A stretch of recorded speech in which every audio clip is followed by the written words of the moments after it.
Assalamualaikum Ananda Ibu semuanya. Baik, bagaimana kabarnya? Sehat? Alhamdulillah kita semua sehat, dan juga Ibu harapkan kita Ananda semuanya bersemangat untuk mengikuti kegiatan pembelajaran hari ini. Sebelum kita memulai pembelajaran, Ibu mau minta Ananda Ibu untuk meluruskan meja serta kursinya terlebih dahulu. Terus juga tolong dilihat di bawah mejanya apakah ada sampah. Kalau ada sampah tolong diambil ya, tolong dipungut terlebih dahulu. Sudah diambil, sudah bersih. Selanjutnya Ibu mau minta Ananda Ibu buat handphonenya selama kegiatan pembelajaran kita hari ini tolong disimpan ya. Baik, sebelum kita memulai pembelajaran, alangkah baiknya kita berdoa terlebih dahulu ya. Ketua kelasnya di sini siapa? Tolong dipimpin Ananda. Baik, terima kasih. Setelah kita berdoa, Ibu memperkenalkan diri Ibu terlebih dahulu. Ibu di sini sebagai mahasiswa PL dari Universitas Negeri Padang. Nama Ibu adalah Silva Yulfadilah. Kalian bisa panggil Ibu Silva. Ibu di sini akan mengajar selama 1 semester di sekolah Ananda. Baik, sudah kenalan ya. Berarti selanjutnya Ibu mau cek kehadiran nih. Kita di sini ada 15 orang. Ada yang libur teman-temannya enggak? Tidak ada yang libur, hadir semua ya. Baik, terima kasih. Jadi udah tahu nggak di sini apa materi kita hari ini? Yap, betul sekali, yaitu tentang perang di Ponorogo. Kok namanya perang di Ponorogo sih? Ada yang tahu nggak?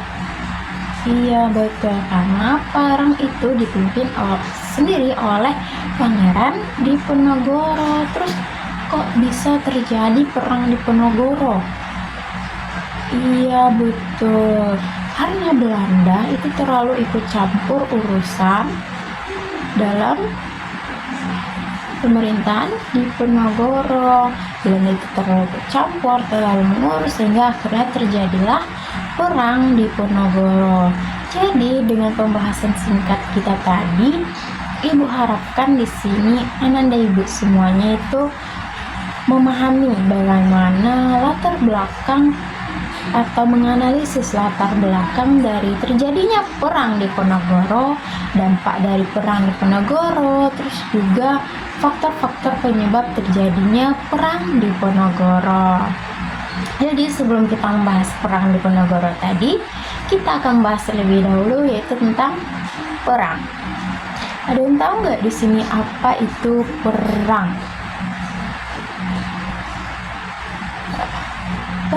Jadi perang sendiri adalah konflik yang terjadi antara dua atau lebih kelompok yang dalamnya itu melibatkan kekerasan, baik itu secara fisik ataupun non fisik, dengan tujuan yaitu untuk menguasai suatu wilayah atau mencapai kepentingan tertentu. Jadi dalam perang itu biasanya itu terjadi dua kelompok atau lebih, di mana mereka itu bertujuan untuk mencapai sesuatu.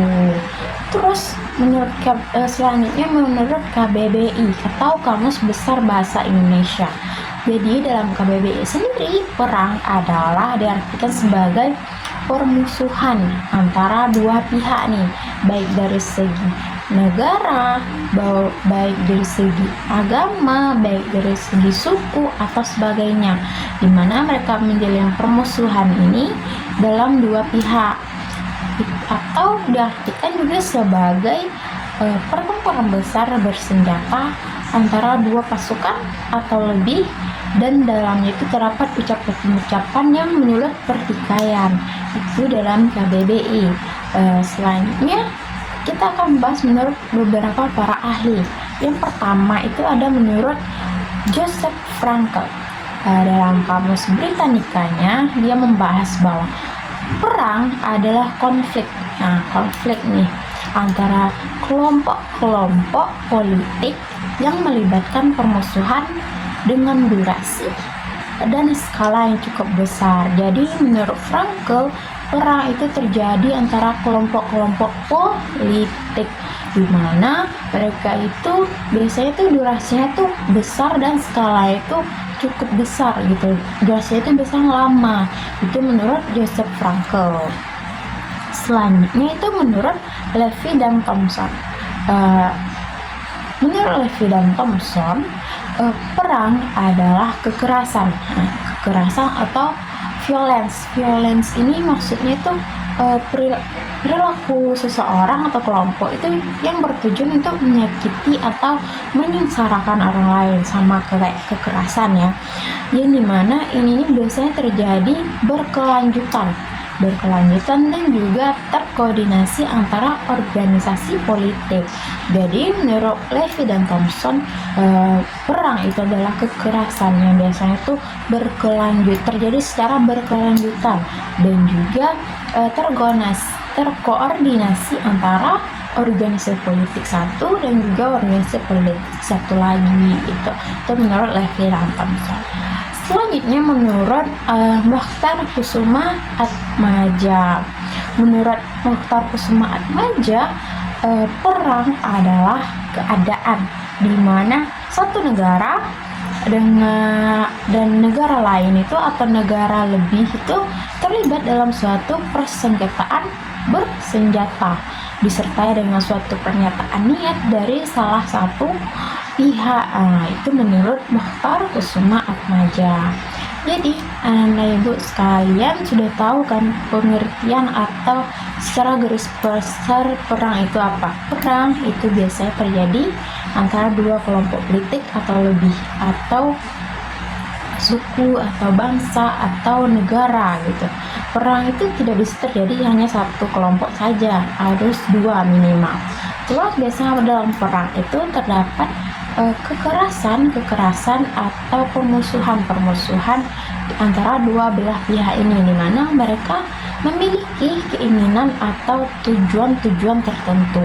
Itu yang dimaksud dengan perang. Jadi setelah kita membahas tentang apa itu perang, kita selanjutnya masuk ke pasti ada dong faktor penyebab terjadinya perang. Tidak mungkin perang itu terjadi secara spontan, terjadi secara tiba-tiba. Pasti ada beberapa faktor penyebab terjadinya perang. Di sini kita akan membahas 4 penyebab terjadinya perang. Yang pertama itu ada perbedaan ideologi.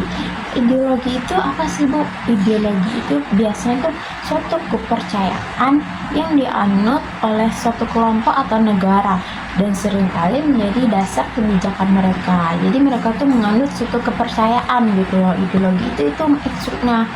Jadi perang sering terjadi karena perbedaan ideologi, baik itu dalam segi politik, segi agama atau sosial. Biasanya itu jika terjadi perbedaan antara dua belah pihak kelompok atau negara, itu bisa menjadi salah satu penyebab atau faktor utama terjadinya perang.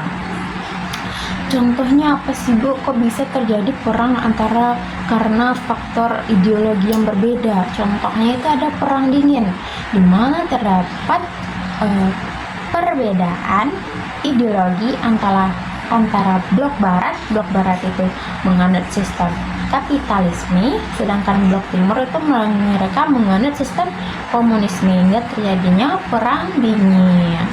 Itulah yang menyebabkan terjadinya perang dingin.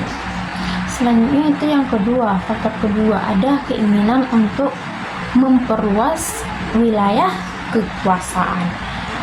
Jika suatu kelompok atau negara itu mereka ingin memperluas wilayah kekuasaan mereka, biasanya mereka melakukan perang sebagai alat ekspansi mereka untuk memperluas wilayah kekuasaan mereka. Contohnya itu biasa pernah terjadi perang Napoleon. Pasti tahu kan perang Napoleon, dan juga perang dunia kedua, di mana pihak Jerman ataupun pihak Jepang itu berusaha untuk memperluas wilayah kekuasaan mereka, sehingga terjadinya perang. Itulah yang menyebabkan terjadinya perang. Faktor kedua yaitu keinginan untuk memperluas wilayah kekuasaan. Selanjutnya itu ada perbedaan kepentingan. Jika konflik yang akan menjadi perang tadi itu terjadi seringkali karena perbedaan kepentingan antara kelompok, baik itu kelompok politik, baik itu dalam bernegara, itu bisa terjadi perang, dimana jika ketegangan tersebut tidak dapat diselesaikan dengan cara diplomasi atau cara musyawarah, bisa terjadi perang. Contohnya dalam aspek ekonomi, sosial, budaya, atau politik. Itu nanti ketika perbedaan itu tidak dapat diselesaikan, nanti konfliknya akan membesar dan biasanya tuh jalan terakhirnya itu terjadi perang.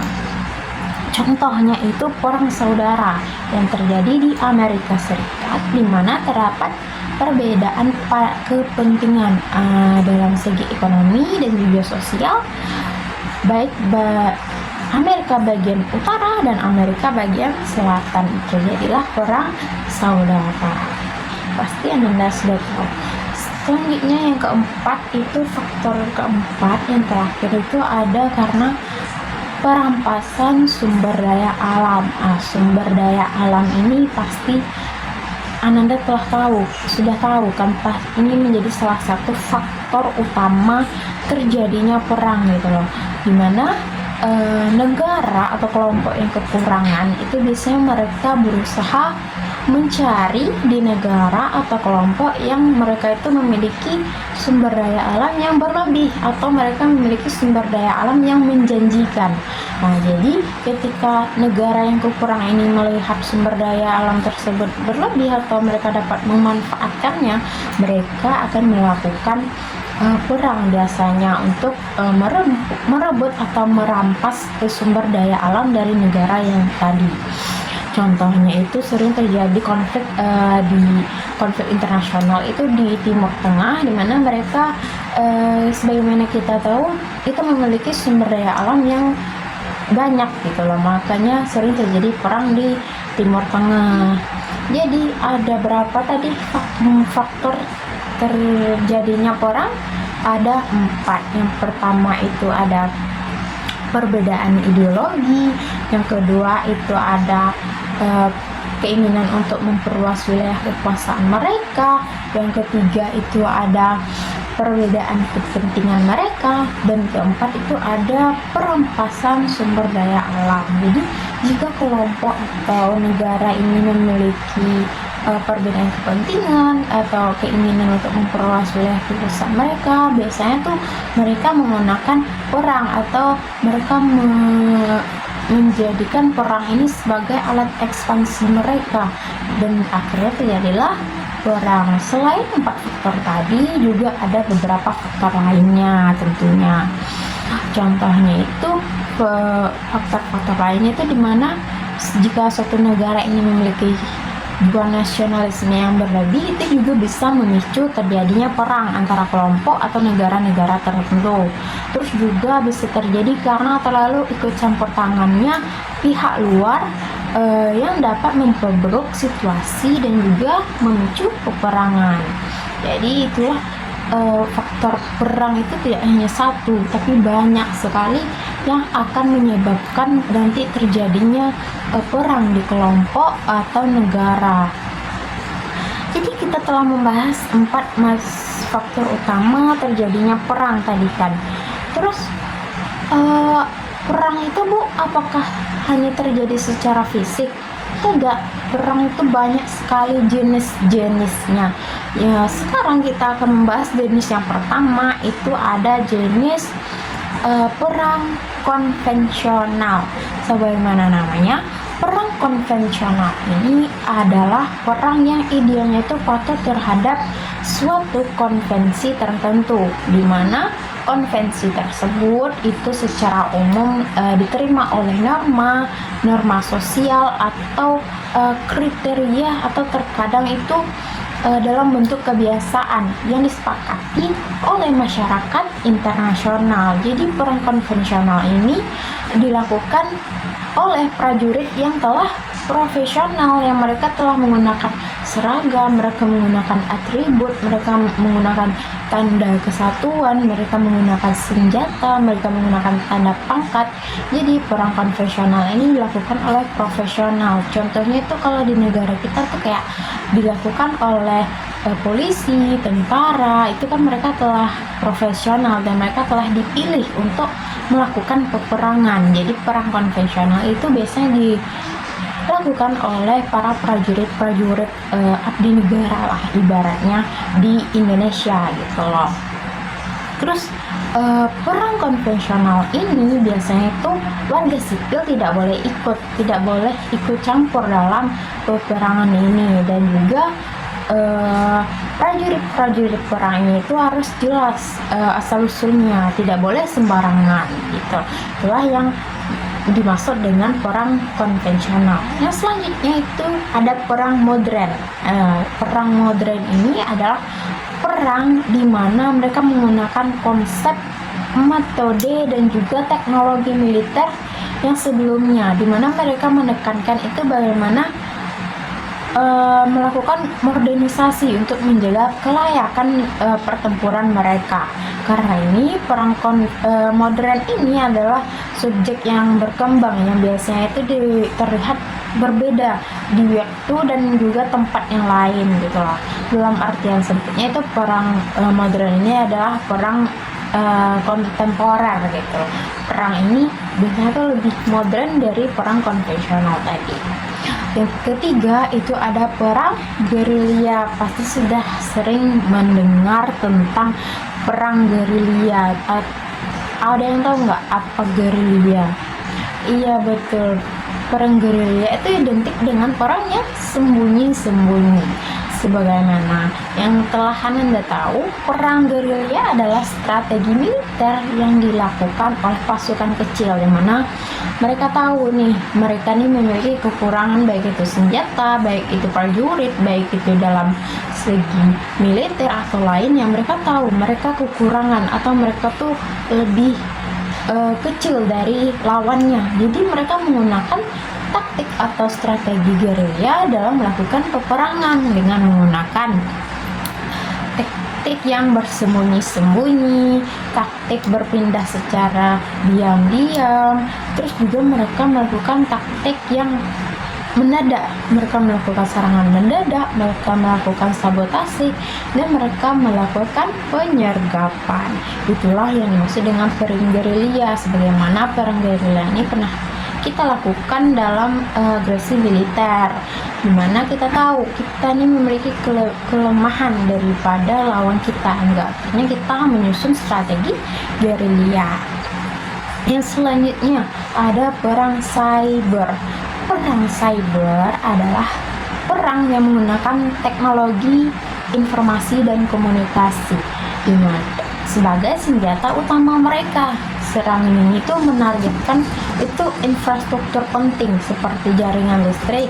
Yang selanjutnya itu sistem keuangan atau sistem pertahanan. Mereka tidak melakukan perang secara fisik, tapi mereka melakukan dengan teknologi informasi dan komunikasi tadi. Mereka melemahkan suatu sistem lawan dan juga mencuri data, dan juga menyebarkan propaganda, dan juga mereka melakukan serangan di mana saja. Mereka itu bisa melakukan di mana saja perang, tidak harus pergi ke tempat peperangan seperti perang konvensional. Mereka bisa melakukannya misalnya di tempat mereka sendiri, dan itu biasanya tuh tidak dapat dideteksi gitu loh. Mereka akan menyerang kapan itu kita tidak tahu mereka akan menyerang kapan, jadi itu bisa terjadi kapan saja. Selanjutnya itu ada perang hibrida. Perang hibrida adalah strategi perang yang menggabungkan berbagai metode perang, baik itu konvensional ataupun non-konvensional, untuk mencapai tujuan mereka. Dalam perang ini digunakan strategi militer tradisional yang dipadukan dengan cyber. Mereka juga melakukan propaganda, mereka melakukan perang ekonomi, dan juga terorisme, politik. Mereka menggabungkan semua strategi perang atau mereka menggunakan sebuah aspek-aspek yang ada di kehidupan pemerintahan ya, atau kehidupan negara atau kelompok gitu loh. Jadi perang hibrida ini menjadi salah satu ancaman yang sangat sulit dideteksi karena itu perangnya itu dari arah mana saja gitu loh. Makanya itu perang hibrida ini menjadi ancaman yang sangat besar di kehidupan kita yang sekarang ini. Terus itu tadi jenis-jenis dari perang, ada pertama itu ada perang konvensional, yang kedua itu ada perang modern, yang ketiga itu ada perang gerilya, yang keempat itu ada perang cyber, dan yang kelima itu ada perang hibrida. Jadi dengan 5 jenis perang-perang tadi tentu saja itu akan berdampak terhadap kehidupan di negara atau kelompok tertentu yang mengalami peperangan antara dua kelompok tadi atau lebih gitu kan. Tentu saja peperangan ini akan sangat berdampak besar terhadap kehidupan gitu, baik itu dari segi sosial, baik itu segi politik, ekonomi, dan yang lain. Sekarang kita akan membahas lebih dahulu dalam dampak dalam segi sosial. Yang pertama itu kehilangan nyawa dalam jumlah yang besar, baik itu tentara, baik itu warga sipil. Dengan terjadinya perang, contohnya perang pengeboman atau perang tembak-tembak gitu, itu akan menghilangkan nyawa tentara. Itu juga akan berdampak kadang kepada warga sipil gitu loh. Terus selanjutnya itu akan terjadi gelombang pengungsian yang besar karena tempat tinggal mereka itu hancur. Nah, karena tempat tinggal mereka hancur, itu akan menjadi kan gelombang pengungsian yang sangat besar. Selanjutnya itu kehilangan kehilangan tempat tinggal, kehilangan makanan, kehilangan layanan kesehatan. Terus juga akan terdapat trauma psikologis baik dari tentara ataupun dari warga sipil ataupun kita sendiri yang menyaksikan peperangan itu terjadi. Contohnya kita melihat orang tua kita meninggal karena perang, tentu saja itu akan menjadikan kita trauma nantinya di masa yang akan datang. Terus juga terjadi meningkatnya gangguan mental. Terus juga anak-anak yang tumbuh di lingkungan peperang itu akan mengalami trauma yang berjalan sangat lama gitu loh, dan sulit untuk disembuhkan. Makanya ketika peperangan itu terjadi itu sangat akan berdampak gitu. Selanjutnya itu ada dampak dalam segi ekonomi. Dengan kerusakan infrastruktur tadi itu akan melumpuhkan sektor industri dan juga perdagangan di negara yang terjadi perang, baik itu dua negara tadi. Terus juga akan terhambatnya produksi dan juga distribusi barang, dan akhirnya itu akan menjadi kelangkaan suatu produk di negara tersebut.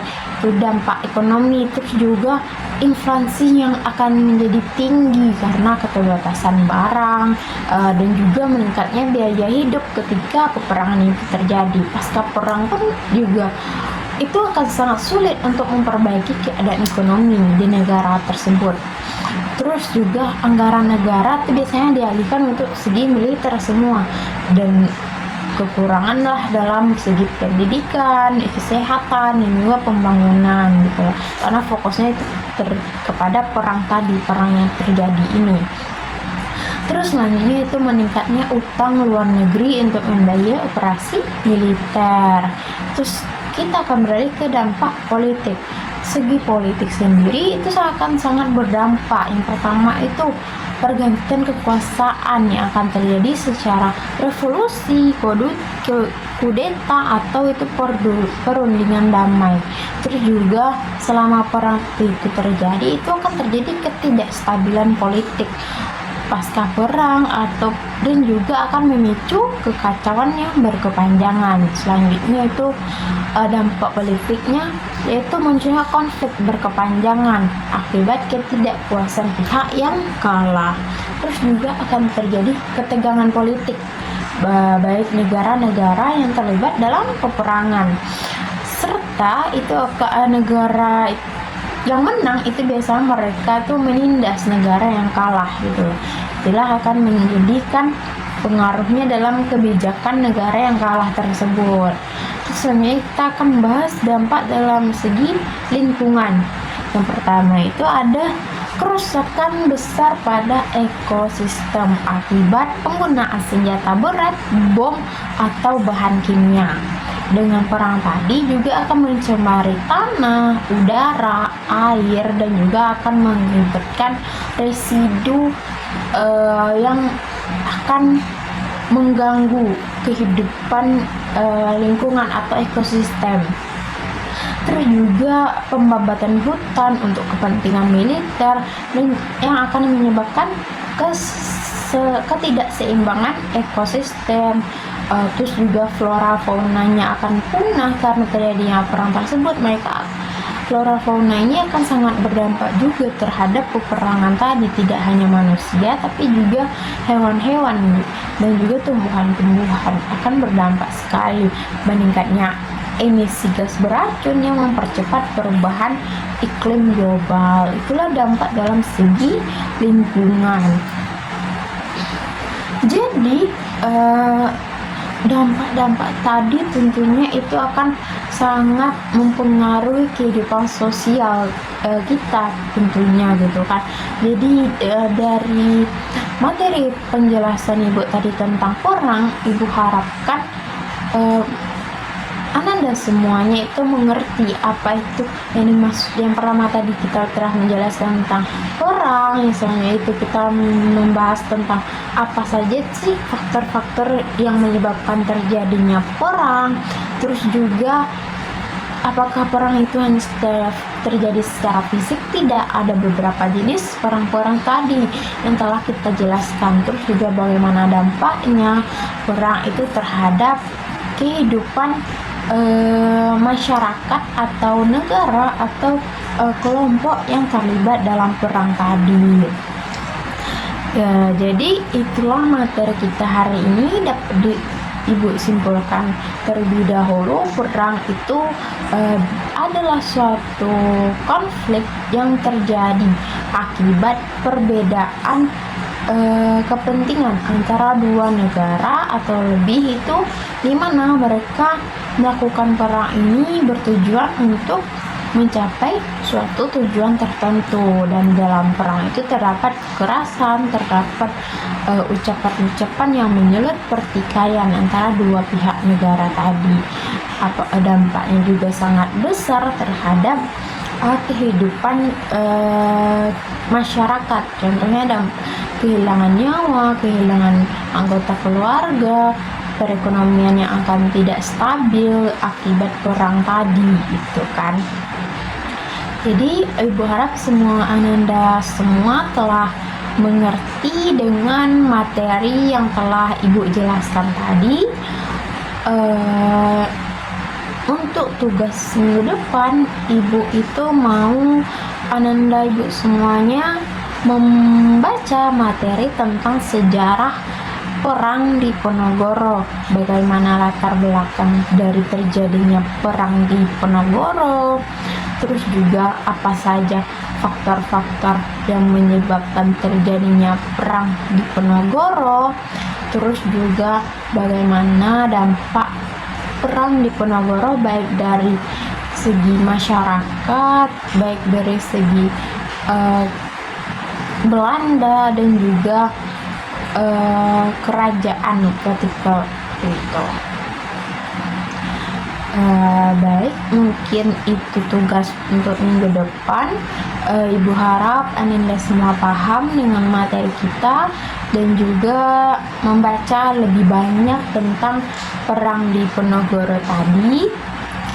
Terus untuk minggu depan Ibu harapkan semuanya itu tidak ada yang main handphone lagi ya selama kegiatan pembelajaran kita.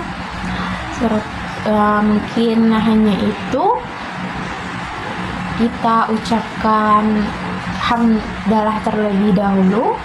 Alhamdulillahirabbil alamin. semangat untuk pasanya Nanda semuanya. Sehat-sehat selalu dan juga selalu semangat untuk mengikuti perkuliah pembelajaran hari ini. Ibu punya quotes kepada Ananda semuanya agar lebih semangat, yaitu kegagalan yang terjadi atau Ananda alami hari ini itu merupakan salah satu langkah sebelum Ananda itu sukses. Jadi jangan pernah takut gagal ya. Baik, Ibu akhiri. Assalamualaikum warahmatullahi wabarakatuh.